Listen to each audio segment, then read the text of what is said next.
Sun travels வடமாகாணத்தில் சட்டப்பூர்வமான அனுமதியுடன் இயங்குகின்ற visa consultant and ticket agent. உங்கள் பெறுமதியான கடவுச்சீட்டுகள் ஆவணங்களுக்கு பாதுகாப்பான அனுமதி பெற்ற நிறுவனம் சன் டிராவல்ஸ்.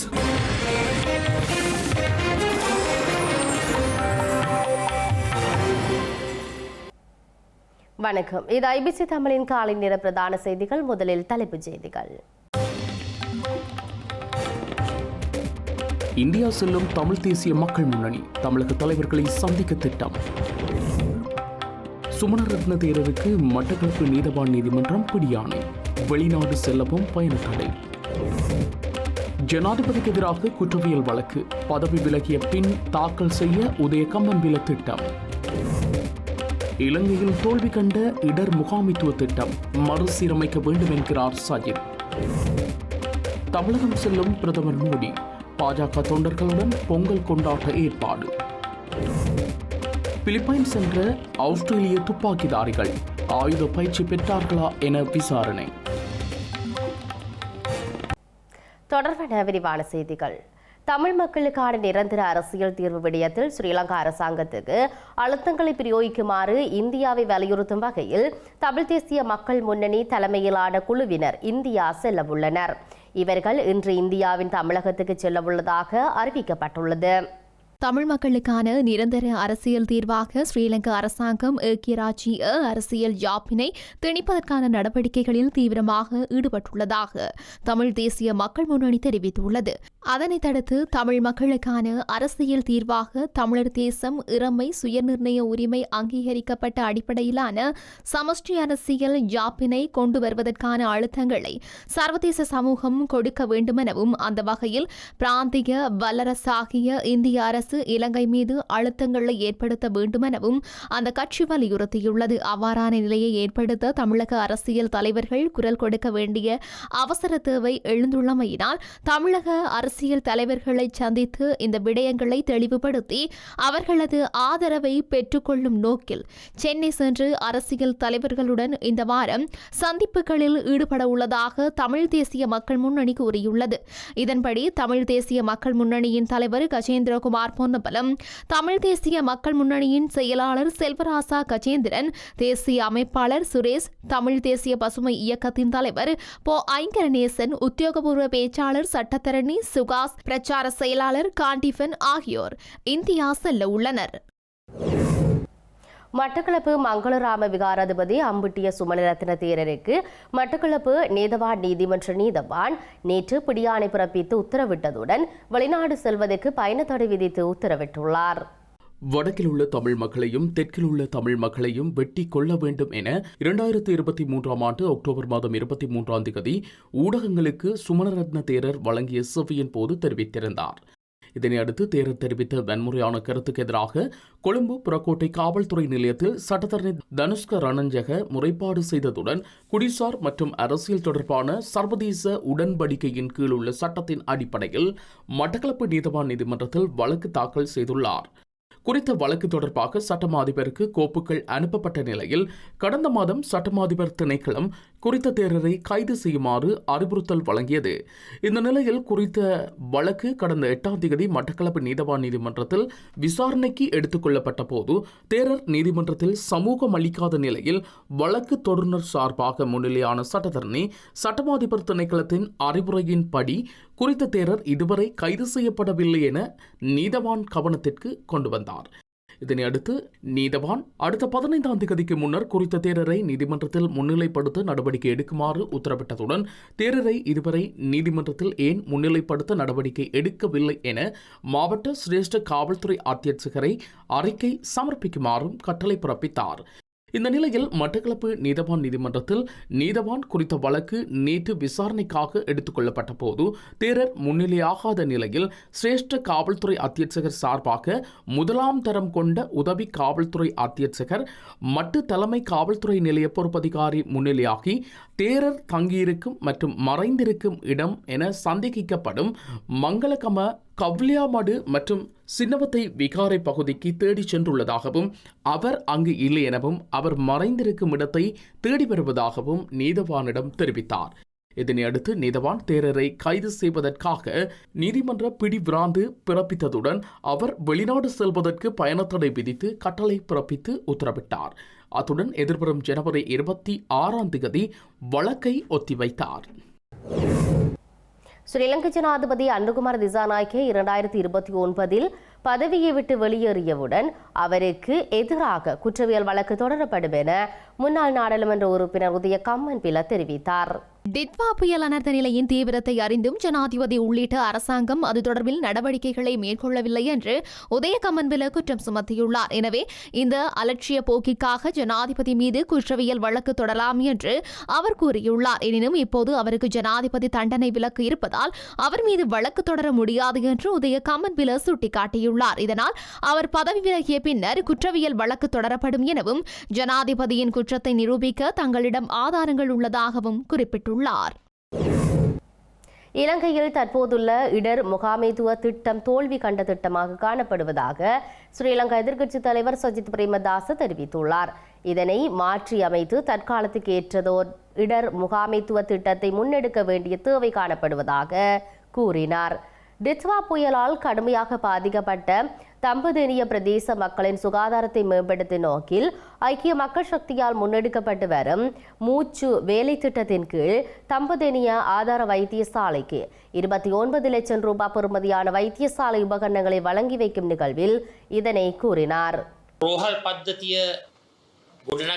இந்த பேரழிவால் பாதிக்கப்பட்ட லட்சக்கணக்கான மக்களின் வாழ்வாதாரங்கள் அழிந்து போயுள்ளன. அவர்களின் வாழ்வாதாரங்களை மீள கட்டியெழுப்ப நாம் கை கொடுக்க வேண்டும். அவர்கள் தமது வீடுகளை இழந்திருக்கின்றார்கள். பலரின் முழு வாழ்க்கையுமே அழிந்து போயுள்ளன. களப்பயணங்களை மேற்கொண்டால் இந்த நிலைமை புரிந்து கொள்ள முடியும். இளம் குழந்தைகள் முதல் இளம் தலைமுறை வரை அனைவரும் கடுமையான பேரிடரை சந்தித்து துயரமான சூழ்நிலையை எதிர்கொண்டுள்ள இந்த நேரத்தில் நாட்டில் காணப்பட்டு வரும் இடர் முகாமைத்துவ திட்டத்தில் மாற்றங்களை கொண்டு வர வேண்டிய தேவை காணப்படுகின்றன. சீரற்ற வானிலை நிலவரங்களை துல்லியமாக அறிவிப்பு செய்யும் விதமான பயனுள்ள முன்னெடுப்புகளை நாம் ஆரம்பிக்க வேண்டும். நமது நாட்டிற்கு தேவையான நவீன தொழில்நுட்ப டாப்ளர் ரேடார் கருவிகள் இன்னும் இல்லை. சுனாமியால் பல்லாயிரக்கணக்கான உயிர்கள் பலியாகியுள்ள நிலையில் இடர் முகாமைத்துவ பொறிமுறையானது தோல்வி கண்டுள்ளன. 2 வார முன் அறிவிப்புகளுக்கு பிறகும் சரியான உரிய நடவடிக்கைகளை வகுக்கும் செயற்திட்டத்தில் அரசாங்கம் தோல்வி கண்டுள்ளது. இதனால் லட்சக்கணக்கான மக்களின் மனித மற்றும் அடிப்படை உரிமைகள் மீறப்பட்டு அவர்களின் வாழ்வுரிமை பறிக்கப்பட்டுள்ளது. டிட்வா புயல் அனர்த்தத்தை தொடர்ந்து கிடைக்கப்பெற்று வரும் வெளிநாட்டு மனிதாபிமான உதவிகளை ஒருங்கிணைப்பதற்காக அமைக்கப்பட்டுள்ள வெளிநாட்டு மனிதாபிமான உதவி ஒருங்கிணைப்புக்கான உயர்மட்ட குழு 3வது தடவையாக கூடியுள்ளது. இந்த கூட்டம் நேற்று கொழும்பு அனர்த்த முகாமைத்துவ நிலைய வளாகத்தில் அமைந்துள்ள அதன் செயலகத்தில் இடம்பெற்றது. ஸ்ரீலங்கா பாதுகாப்பு பிரதியமைச்சர் மேஜர் ஜெனரல் அனுர ஜெயசேகர தலைமையிலான இந்த குழு தேசிய அனர்த்த நிவாரண சேவைகள் நிலையத்தில் அந்த செயலகத்தின் ஊடாக செயற்பட்டு வருகின்றது. இயற்கை அனர்த்தத்தின் பின்னர் பெறப்பட்டு வரும் அனைத்து வெளிநாட்டு மனிதாபிமான நிவாரண உதவிகளையும் ஒருங்கிணைத்தல், முகாமைத்துவம் செய்தல் மற்றும் விநியோகித்தல் ஆகிய பொறுப்புகளை இந்த குழு மேற்கொண்டு வருகின்றது. இந்த நிலையில் நேற்றைய கூட்டத்தின் போது தற்போதைய நிவாரண நடவடிக்கைகளின் முன்னேற்றம், செயற்படுத்துதலில் ஏற்பட்டுகின்ற சவால்கள் மற்றும் மனிதாபிமான உதவி பொருட்களை பெறுதல், சேமித்தல் மற்றும் விநியோகித்தல் தொடர்பான விடயங்கள் குறித்து விரிவான கலந்துரையாடல்கள் நடைபெற்றன. ஒருகுடபத்த நிவாரணப் பொருட்கள் களஞ்சியத்தின் நடவடிக்கைகள் குறித்து சிறப்பு கவனம் செலுத்தப்பட்டதுடன் செயற்திறன், பொறுப்புணர்வு மற்றும் சம்பந்தப்பட்ட நிறுவனங்களுக்கு இடையிலான ஒருங்கிணைப்பை மேம்படுத்துவதன் அவசியம் வலியுறுத்தப்பட்டது. மேலும் வருகை தரும் மற்றும் விநியோகிக்கப்படும் அனைத்து நிவாரணப் பொருட்களையும் நிகழ்நேரத்தில் கண்காணிக்க உதவும் வெளிநாட்டு உதவி கண்காணிப்பு செயற்பாடுகளும் பரிசீலிக்கப்பட்டன. வெளிப்படைத்தன்மை மற்றும் பயனுள்ள ஒருங்கிணைப்பை உறுதிப்படுத்துவதற்கான அமைச்சுக்கள் மற்றும் அதிகாரிகள் நிகழ்நேர தகவல்களை புதுப்பிக்க வேண்டியதன் அவசியமும் நினைவூட்டப்பட்டது. நிவாரண நடவடிக்கைகளை ஒழுங்குபடுத்துவதற்காக தகவல்களை கோருதல், சம்பந்தப்பட்ட அதிகாரிகளை அழைத்தல் மற்றும் தேவையான வழிகாட்டுதல்களை வழங்கும் அதிகாரமும் இந்த குழுவிற்கு வழங்கப்பட்டுள்ளது. மனிதாபிமான உதவிகள் பாதிக்கப்பட்ட சமூகங்களுக்கு தாமதமின்றி மற்றும் திறம்பட சென்றடைவதை உறுதிப்படுத்தும் அதே நேரத்தில் ஒருங்கிணைப்பு அறிக்கையிடல் மற்றும் நிறுவனங்களுக்கு இடையிலான ஒத்துழைப்பை வலுப்படுத்துவதன் அவசியத்தையும் பிரதியமைச்சர் வலியுறுத்தினார். ஊவா, மத்திய மற்றும் வடமேல் மாகாணங்களில் உள்ள 640 பாடசாலைகள் தவிர்ந்த ஏனைய பாடசாலைகளின் கல்வி நடவடிக்கைகள் அன்றைய தினம் ஆரம்பிக்கப்பட்டுள்ளதாக கல்வி அமைச்சு அறிவித்துள்ளது. பாடசாலைகள் திறக்கப்பட்டாலும் மீண்டும் பண்டிகையை முன்னிட்டு 22ஆம் தேதி மூடப்பட்டு பின்னர் 29ஆம் தேதி ஆரம்பிக்கப்படும் எனவும் அறிவிக்கப்பட்டுள்ளது. இதேவேளை 2025ஆம் ஆண்டுக்கான அனைத்து தவணை பரீட்சைகளும் இடைநிறுத்தப்பட்டுள்ளமை குறிப்பிடத்தக்கது. இலங்கையில் நிலவிய சீரற்ற காலநிலையால் பாதிக்கப்பட்டிருந்த அனைத்து பாடசாலைகளும் இன்றைய தினம் திறக்கப்பட்டு எதிர்வரும் 22ஆம் தேதி முதல் 28ஆம் தேதி வரை கிறிஸ்துமஸ் பண்டிகைக்காக மீண்டும் மூடப்பட உள்ளன. அத்துடன் மீண்டும் 29ஆம் தேதி கல்வி நடவடிக்கைகள் ஆரம்பிக்கப்பட உள்ளன. அனைத்து பாடசாலைகளும் மீண்டும் ஜனவரி மாதம் 12ஆம் தேதி முதல் 20ஆம் தேதி வரை மூடப்பட உள்ளதாக ஸ்ரீலங்கா கல்வி அமைச்சின் செயலாளர் தெரிவித்துள்ளார். இடைநிறுத்தப்பட்டுள்ள கல்வி பொதுத்தராதர உயர்தர பரீட்சையை கருத்தில் கொண்டு இந்த விடுமுறை வழங்கப்பட உள்ளதாக அவர் குறிப்பிட்டார். அத்துடன் கல்வி பொதுத்தராதர சாதாரணதர பரீட்சையை கருத்தில் கொண்டு எதிர்வரும் பிப்ரவரி மாதம் 14ஆம் தேதி முதல் மார்ச் மாதம் 2ஆம் தேதி வரை மீண்டும் பாடசாலைகள் மூடப்பட உள்ளன. 2025ஆம் ஆண்டிற்கான அனைத்து தவணை பரீட்சைகளும் இடைநிறுத்தப்பட்டுள்ளதாகவும் ஸ்ரீலங்கா கல்வி அமைச்சின் செயலாளர் தெரிவித்தார். மாணவர்கள் மற்றும் ஆசிரியர்கள் மீதான மன அழுத்தத்தை குறைக்கும் வகையில் இந்த நடவடிக்கை எடுக்கப்பட்டுள்ளது. பாடசாலைகள் ஆரம்பிக்கப்பட்டதன் பின்னர் மாணவர்கள் மற்றும் ஆசிரியர்கள் பாடசாலைக்கான உரிய ஆடைகளை அணிய வேண்டியதன் அவசியம் இல்லை எனவும் குறிப்பிடப்பட்டுள்ளது. அத்துடன் பாதிக்கப்பட்ட பகுதியில் உள்ள மாணவர்கள் வழக்கமான தமது பாடசாலைக்கு செல்வது அவசியம் இல்லை எனவும் தமது வீட்டுக்கு அருகிலுள்ள பாடசாலைகளுக்கு செல்ல முடியும் எனவும் அறிவிக்கப்பட்டுள்ளது. வடக்கு மற்றும் கிழக்கு மாகாணங்களில் தற்போது நிலவும் மழையுடனான வானிலை எதிர்வரும் சில நாட்களுக்கு தொடரும் என ஸ்ரீலங்கா வளிமண்டலவியல் திணைக்களம் எதிர்வு கூறியுள்ளது. வடக்கு, வடமத்திய, கிழக்கு, ஊவா மற்றும் மத்திய மாகாணங்களில் இன்று மழை பெய்யக்கூடும் என்று அறிவிக்கப்பட்டுள்ளது. அத்துடன் வடக்கு, கிழக்கு மாகாணங்களிலும் பொலனறுவை மாவட்டத்திலும் சுமார் 50 மில்லிமீட்டர் வரையான ஓரளவு பலத்த மழை பெய்யக்கூடும் என்று வளிமண்டலவியல் திணைக்களம் தெரிவித்துள்ளது. இதேவேளை 6 மாவட்டங்களுக்கு அறிவிக்கப்பட்ட மண் சரிவு அபாய எச்சரிக்கை இன்று மாலை 4 மணி வரை அமலில் இருக்கும் என்று தேசிய கட்டண ஆய்வு நிறுவனம் அறிவித்துள்ளது. அதன்படி நுவரெலியா, மாத்தளை, குருநாகல், கேகாலை, கண்டி, பதுளை ஆகிய மாவட்டங்களுக்கே மண்சரிவு அபாய எச்சரிக்கை விடுக்கப்பட்டுள்ளது. இதேவேளை முல்லைத்தீவு மாவட்டத்தின் பெரும்பாலான பகுதிகளில் மழை பெய்து வரும் நிலையில் ஏற்கனவே முத்து ஐயன்கட்டு குளத்தின் நீர்மட்டத்தை கட்டுப்படுத்தும் நோக்கில் அதன் ரேடியல் கதவுகள் திறக்கப்பட்டுள்ளன. மேலும் நைனாமடு மற்றும் சுற்றியுள்ள பகுதிகளில் பெய்து வரும் மழையால் நீர்வரத்து அதிகரித்து வருவதால் முத்து ஐயன்கட்டு குளத்தின் ரேடியல் கதவுகள் தொடர்ச்சியாக திறந்த நிலையில் வைக்கப்படும் என்று மாவட்ட அனர்த்த முகாமைத்துவ மத்திய நிலையம் கூறியுள்ளது. இதன் காரணமாக கீழ்ப்பகுதிகளில் வசிக்கும் மக்கள், குறிப்பாக மன்னாஹண்டல், வசந்தபுரம் பகுதிகளில் உள்ளவர்கள் மிகுந்த விழிப்புடன் இருக்குமாறு கேட்டுக் கொள்ளப்பட்டுள்ளனர். அதேபோன்று பண்டாரவன்னி பகுதிகளில் வசிக்கும் மக்களும் கவனமாக இருக்குமாறு அறிவுறுத்தப்பட்டுள்ளனர். வவுனியா வடக்கு பகுதியில் பெய்து வரும் மழையால் குறைவிச்சை ஆற்றில் நீர்மட்டம் உயர வாய்ப்புள்ளதாக கூறப்பட்டுள்ளது. இலங்கையில் ஏற்பட்ட இயற்கை பேரழிவு நிவாரண அமைப்புகளைப் போல ஆள்மாறாட்டம் செய்து பணம் கோரப்படுவதாக இலங்கை கணனி அவசர தயார்நிலை குழு அறிவித்துள்ளது. சமூக ஊடகங்கள் வழியாக இணையம் மற்றும் நிதி மோசடிகள் அதிகரித்து வருவதாக இலங்கை கணனி அவசர தயார்நிலை குழு எச்சரிக்கை விடுத்துள்ளது. சைபர் குற்றங்கள் பண்டிகை காலத்தையும் சமீபத்திய அனர்த்த நிலைமையையும் பயன்படுத்தி அரச நிறுவனங்கள், பொது நிறுவனங்கள், முக்கிய சில்லறை விற்பனையாளர்கள் மற்றும் நிவாரண அமைப்புகளைப் போல ஆள்மாறாட்டம் செய்து பணம் கோரப்படுவதாக இலங்கை கணனி அவசர தயார்நிலை குழு தெரிவித்துள்ளது. மோசடியான பதிவுகளில் தவறான விளம்பரங்கள், பரிசுகள் மற்றும் நன்கொடை கோரிக்கைகள் ஆகியவை அடங்கும். இதன் காரணமாக சில வங்கிக் கணக்குகள் அங்கீகரிக்கப்படாத முறையில் அணுகப்படுகின்றன எனவும் தெரிவித்துள்ளது. எனவே சந்தேகத்துக்கிடமான இணைப்புகளை தவிர்ப்பதுடன் பாதுகாப்பான வழிகள் மூலம் மட்டுமே தனிப்பட்ட தகவல்களை பகிருமாறும், ஒருமுறை பயன்படுத்தும் கடவுச்சொற்களை ஒருபோதும் வெளியிட வேண்டாம் என்றும் இலங்கை கணனி அவசர தயார்நிலை குழு தெரிவித்துள்ளது. அத்துடன் பதிலளிப்பதற்கு முன் அனைத்து நன்கொடை கோரிக்கைகளையும் சரிபார்க்குமாறும் பொதுமக்களை கோரியுள்ளது. யாழ்ப்பாணம் வலிகாமம் தெற்கு பிரதேச சபையின் 2026ஆம் ஆண்டுக்கான வரவு செலவு திட்டம் 25 மேலதிக வாக்குகளால் நிறைவேற்றப்பட்டுள்ளது. 31 உறுப்பினர்களை கொண்ட வலிகாமம் தெற்கு பிரதேச சபையின் அமர்வு சபை தவிசாளர் தியாகராசா பிரகாஷ் தலைமையில் நேற்று நடைபெற்றது. இதன்போது 2026 ஆண்டிற்கான வரவு செலவு திட்ட பிரேரணை தவிசாளர் சபையில் முன்வைத்தார். இதன்போது சபையின் ஆளும் கட்சியான இலங்கை தமிழரசு கட்சியின் 12 உறுப்பினர்களும் ஜனநாயக தமிழ் தேசிய கூட்டணி மற்றும் அகில இலங்கை தமிழ் காங்கிரசின் தலா 6 உறுப்பினர்களும் ஈழமக்கள் ஜனநாயக கட்சியின் 1 உறுப்பினர் என மொத்தமாக 25 உறுப்பினர்கள் பாதீட்டிற்கு ஆதரவாக வாக்களித்தனர். தேசிய மக்கள் சக்தியின் 5 உறுப்பினர்களும் எதிராக வாக்களித்தனர். அதோடு இலங்கை தமிழரசு கட்சியின் 1 உறுப்பினர் சபை அமர்வில் கலந்து கொள்ளவில்லை. முல்லைத்தீவு மூங்கிலாறு பகுதியில் ஐஸ் போதைப்பொருள் விற்பனையில் ஈடுபட்டு வந்த கணவன் மனைவி உட்பட 5 கைது செய்யப்பட்டுள்ளனர்.